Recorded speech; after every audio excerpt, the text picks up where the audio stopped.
Welcome back to another episode of Rameumptom, Ruminations.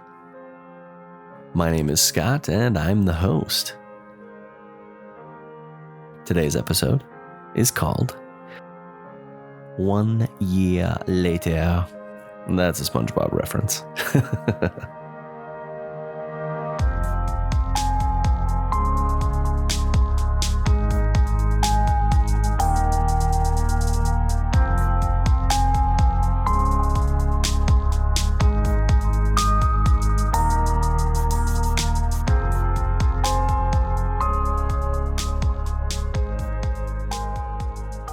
Thanks for coming back to another episode. The format of this one, again, like last week, is going to be a little different. This one, I'm just going to talk about myself a little bit. I'm going to talk about the podcast and some of my motivation for it. And hopefully, you guys will get to know me a little bit better. Right off the bat, it has been a wild year podcasting. I kind of jumped right past the 50 episodes milestone.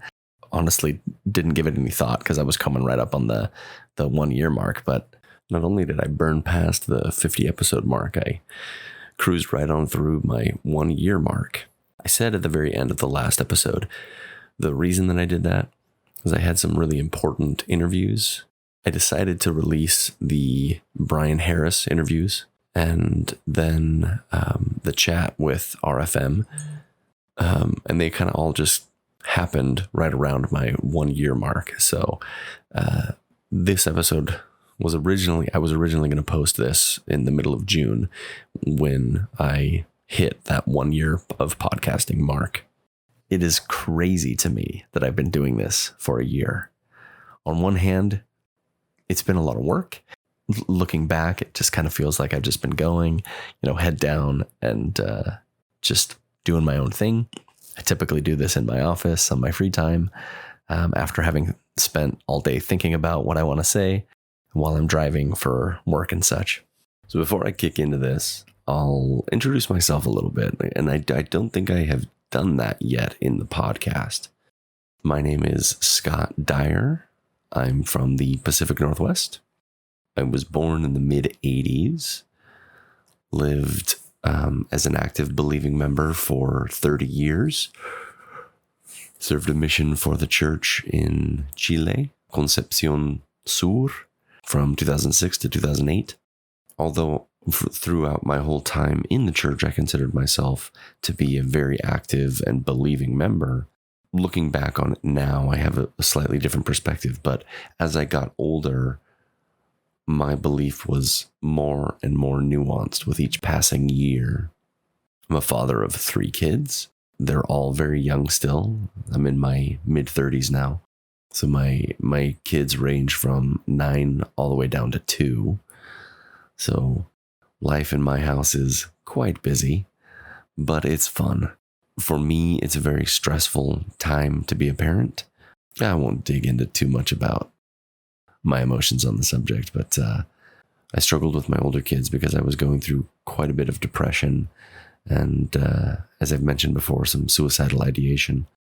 So this third child that we have has been a very healing experience for me to raise a kid while not having such a thick shroud of darkness over me and over the way that I saw the world.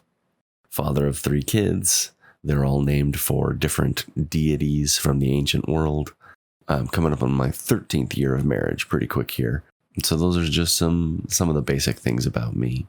I figured I would share those right off the bat just so that you as the listener could get to know me a little bit better. Coming up on 1 year doing this, and I haven't really told anybody much about myself yet. I do want to say one thing. I have been doing this for a year, but I haven't posted any ex-Mormon content on any of my personal social media pages.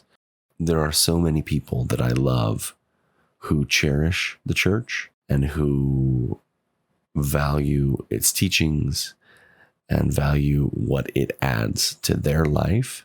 And while I hold a different view and disagree with it, the purpose of my podcast isn't to rock the boat.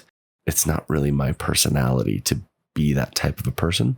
So I actually somehow, 1 year later, none of my believing family or friends know that I'm doing this podcast. And I'd like to keep it that way as long as possible. Part of my motive for that is I think it would be really funny for my believing friends and family to find out that I do this and there be 200 plus episodes out. I just think that would be pretty funny. So the format of today's episode is going to be a bit of a Q&A. I had a number of listeners reach out with some questions that they wanted me to answer. And so I will read some of the questions and give some answers. And hopefully after this episode, you guys might get to know me a little bit better. This first one is a question I've gotten a couple of times, and I just haven't answered it yet. On occasion, I have expressed that I consider myself to be a spiritual person, although I don't identify with any world religion. I do read the scriptures and the holy texts of a variety of different faith traditions, because I think there's value to be found within the mythology and the storytelling in these traditions. So a few listeners reached out to ask me what exactly it is that I believe. To answer this, I'll answer it in two parts. I'll answer the question of how I would look at an afterlife and how I would understand a higher power.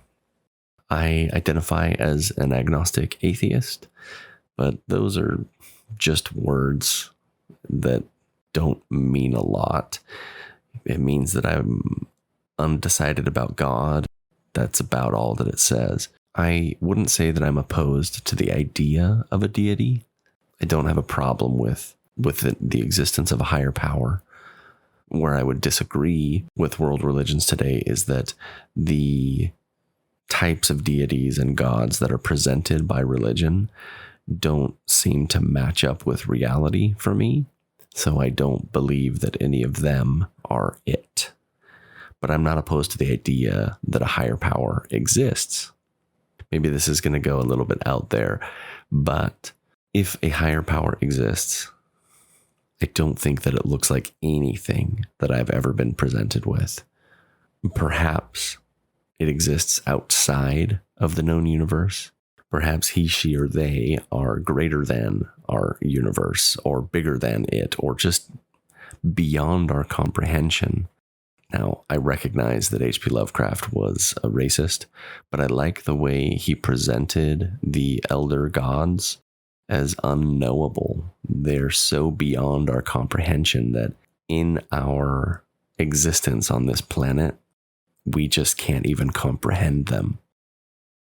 If God exists, I don't think that we can understand it properly because it's not of our world. The question, does God exist, or what is God? It feels unanswerable to me. The second question that I will answer on this whole subject of does God exist is, I do believe in an afterlife. Before you start shaking your head or thinking that I've jumped into the deep end, hear me out for just a moment. The way I look at the afterlife is on a cosmic scale. When I understand myself and what I am, there's different elements that make me up, and my consciousness is only part of me. I think that our consciousness will end, but everything else that's part of me will continue to exist. But not only that, but that every other part of me has always existed. Not that there's a spirit inside of me, but the elements, the matter, all of the tiniest particles that make up my body have always existed since the Big Bang, and they will continue to exist even until the last sun in our galaxy has lost all of its light and burned out and gone dark. The elements inside of my body will continue to exist. One of the Buddhist philosophies that I really latch onto is this idea that the world around us is in a constant state of change. And I don't think that my body is any different than that. To look at it differently is to take it out of context of the world around us. So, do I believe in an afterlife? Of course.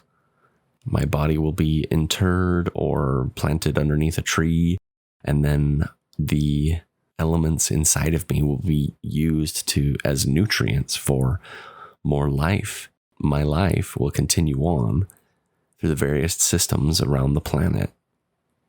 I don't look at myself as an individual. I look at myself as a tiny part of this whole organism that is our planet. A self-aware, tiny piece of a huge organism. And after my consciousness fades, this organism, this planet, will continue to use the elements in my body in a variety of different ways. So a listener asked why I got into podcasting or what my motive is for doing this show, Rameumptom Ruminations. I think I mentioned it briefly on my interview with 21st Century Saints. As I was deconstructing Mormonism and religion, my wife and I had a number of really deep conversations on the subjects.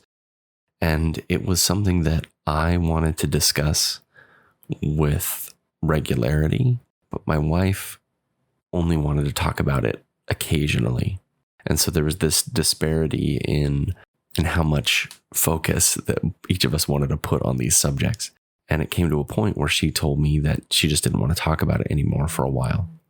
And I felt like I was going to explode because I just had so much that I wanted to say and so much that I wanted to digest and think about. I already had all of the equipment for doing a podcast because I do a Dungeons and Dragons podcast with a couple of my friends.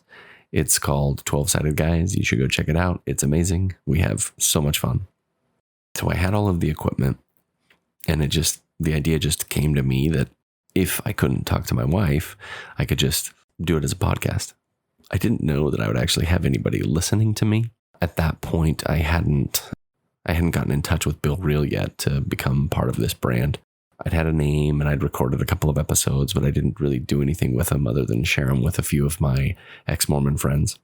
I reached out to Bill to ask him some tips on getting started, and he offered me the opportunity to come and podcast under his brand. And I have been doing that for a year now. At first, I thought that I would just run out of ideas and just stop having things to talk about. But that hasn't happened yet, so I'll let you know if it does.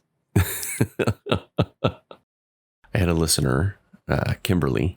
She said that the theme music that I use for the intro and the outro is great, and she wondered how I selected it or developed it. And this was kind of an easy process. It wasn't too complicated. I had in mind kind of the feel of the song that I wanted. I didn't pay anybody to write this. I just went to a website called Audio Jungle, where they sell the rights to different songs. And I spent a couple of hours browsing some music that kind of matched the tone that I wanted until I found one that I could use a good intro and outro clip. And so then I got the rights to it. I paid for, the license to use the music. But then I took it into my Adobe Audition and I tweaked it a little bit, changed the volume on some spots and slowed it down just a little bit to kind of match the tone that I wanted it to be even better. So that's how I found that one. Not opposed to changing it down the road, but I like the feel of it for now. So it's going to stick. So I'll stick with this one for now. I had a listener named Brock ask if I've ever considered podcasting in Spanish. I've mentioned a couple of times that I served my mission for the church in a Spanish-speaking country. I still speak, although probably not very good at it anymore. It's something that I think would be interesting and is needed in the community. One of my close friends is from Mexico. He has expressed to me on a couple of occasions that there really isn't any content catered towards a Spanish-speaking audience, which I think is ironic because a large percentage of the church is from Latin America. While speaking with Brock, he has expressed that he's actually going to start one in Spanish. And we have chatted, and I will do a handful of episodes with him, maybe some in Spanish and some in English, to reach out to this audience that is underserved in the podcasting community. Look for those down the road. I will post a handful of episodes in Spanish after I work with Brock on these interviews. I had one listener reach out, not to ask a question. This listener said, I don't have a question for you. I just want to buy you lunch. I don't live in Utah or in the Mormon bubble. I live in the Pacific Northwest in Portland, Oregon. So lunch might be a little bit difficult. But that being said, I don't make it out to Utah very often, but this September, I will be at the Fan Expo in Salt Lake. I've mentioned a couple of times, I'm part of another podcast where it's an actual play D&D podcast called 12-Sided Guys. We actually are going to have a booth at FanX in Salt Lake City, September 22nd to the 24th. I'm not going to actually be in our booth all 3 days. I will only be there Saturday, September 24th. I'm flying in on Friday, and then I'll fly back out on Sunday. While I'm there for my D&D podcast, if anyone's interested, maybe reach out and we can set up a dinner event or go out for drinks or karaoke or something. But let me know and we can get something scheduled. As I said, I don't make it out to Utah very often, but I will be there later this year. And for those that are listening to this out in the future, that is September of 2022. One listener asked me who my favorite author was. And I mentioned that I really enjoy reading. I enjoy good books, good stories, movies, etc. And so I'll answer the who my favorite author is question in two parts. I know this might be cheating, but I'll break it into deceased and living. So my favorite author who has passed away would be Ernest Hemingway. I've read almost everything that he's written. I haven't gotten through all of the short stories, but those ones are really good too. But I've read all of his novels. I love the way that he writes, processes, and presents his stories. For me, they're very emotionally compelling. Then my favorite living author is Cormac McCarthy. If you're not familiar with him, you've probably seen some movies based on the books that he's written. He wrote No Country for Old Men and The Road and All the Pretty Horses. His writing style is fascinating. It's gritty, and the way he weaves such rich emotions into these gritty stories is just powerful. I was first introduced to him through the book The Road, and then I just devoured as much as I could from him. He actually is releasing a new book this year, if I'm not mistaken. It's called The Passenger. I don't know anything about that one yet, but I'll pick it up later this year. The subjects that I cover here in this podcast are all religiously centered. Sometimes I incorporate my other hobbies and interests as they align with Mormonism or religious deconstruction. I don't spend all of my time or even most of my time thinking about religion. I juggle hobbies quite a bit. And another listener reached out, and I thought this would be a fun one to share. This listener, Craig, said, I just started listening to your podcast because of the RFM interview. I was listening to your episode about church-assigned friendships. It's interesting, our word boundaries changed, and the people we thought we were close to, who were no further away now than they were before, never darkened our door again. So I knew that those friendships were surface level before my faith deconstruction. He continued on and he said, I've been delving into other podcasts for years and I'm really enjoying it. I too am married to a believing spouse, and one of my biggest issues with the Exmo community is the lack of nuance and compassion for believing members. I see descriptions of members that I don't recognize in people like my wife. My wife is someone who represents what I wish all Mormons were like. Your example in the Good Ship Zion of showing the same respect for believing members that one would for a Jewish or Muslim believer was something I've been saying for years. And I agree completely with this listener. This was part of the motive for the tone that I set in my episodes, where I try and allow space for a believer to come to the table. And interestingly, I do have a number of believers that have reached out, and I've had conversations with them about the episodes that I put out, and they come to the table from their believing lens. It's been fascinating to interact with multiple people from the believing perspective on the subjects that I cover, because many of them, the conclusion doesn't have to be that the church isn't true, and the conclusion doesn't have to be that, you need to denounce your faith and change your whole lifestyle. I think oftentimes with the things that I bring up for a believer, the conclusion doesn't have to lead to less faith. It would just be a change in their faith, or perhaps a different approach to their faith. And that's the space that I try and come to the table with my spouse, and the way we're raising our kids, where she's a believer and I am a non-believer. We're raising them in a way that we hope to teach them to allow space for anyone to hold their beliefs.